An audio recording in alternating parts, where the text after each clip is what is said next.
شو يصير بالشخص إذا ما نام؟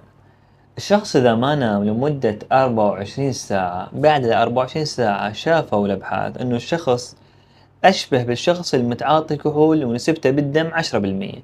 فشوفه ممكن نوعا ما متهيج، يضحك. بعد ال 36 ساعة شو يصير بالشخص؟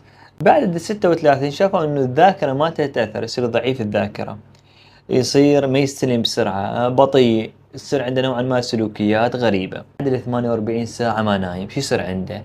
هنا يدخل بمرحلة الهلاوس، هلاوس سمعية وبصرية، يعني يبدي يشوف أشياء ما موجودة ويسمع أشياء ما موجودة، يسمع أصوات ناس تحكي وياه، يشوف أشياء هي ما موجودة.